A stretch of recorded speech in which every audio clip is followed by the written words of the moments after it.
GenCon. GenCon's never been my bag. I want to go to GaryCon and play with the old masters. I love the old school Renaissance, the OSR. I studied OSRIC plenty and looked for ages on Dragonsfoot, studying the different ways of doing initiative and running segments in first edition. By the book, BTB has always been complicated, but the Gygaxian rules were epic and filled a man with a simple, uncomplicated joy.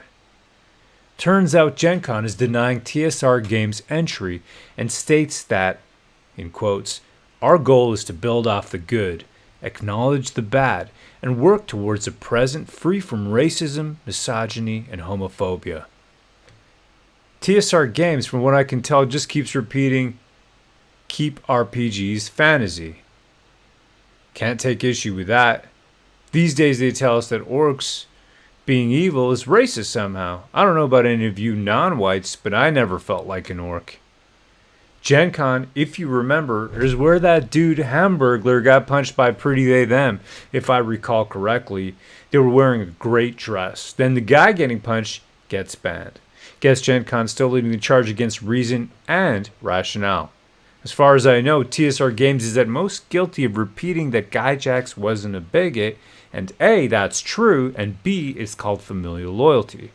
Gygax was a man. Good and evil cuts through the hearts of all men.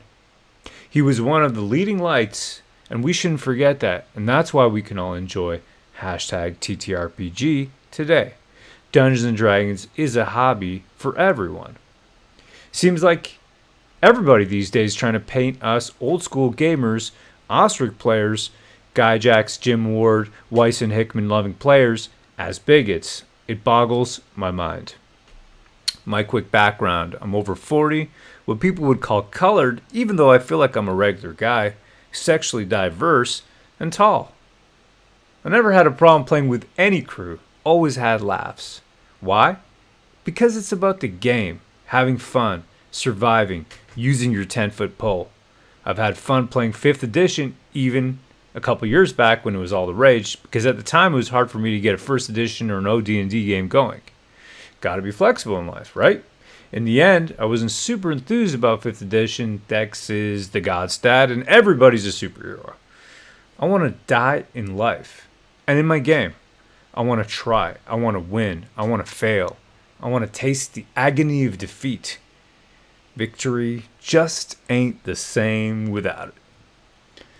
Anyhow, Dragonlance was always the game that brought in more women. We got a cool interview with Jim Ward where he actually talks about that.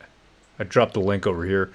Turns out that was in the 80s. Youngins these days, they want to paint us as old bigots. Trouble is, we were more open to everyone. We were actually colorblind. The only colors we cared about back then were the colors of your dice, because dice are cool. And dang, it's nice to have a nice set. Giant Lands is coming out, and nobody can stop it. I'm interested. Why? Because it's by Jim Ward, illustrated by Mr. Elmore. I want to see what they've done. I'm interested in the game that they've put together. These are dudes who have been thinking about this hobby for years, and they're masters of their craft. We did a great interview with Mr. Jim Ward. I'll drop the link here. Totally honored. I don't care what GenCon does, but they're losing the plot. Guess I'm going to go to GaryCon when it can come down to the States and learn something from the old school cool real cats. Yeah, and if you're wondering what that background is, see that cool picture right there? With the dude with the dynamite stick and the other guy getting it? Well, that's from Bullet Maker. That's right, Bullet Maker.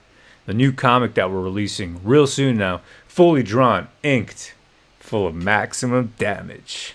Stay tuned. Hail the War Campaign Eternal. Schemes and scams.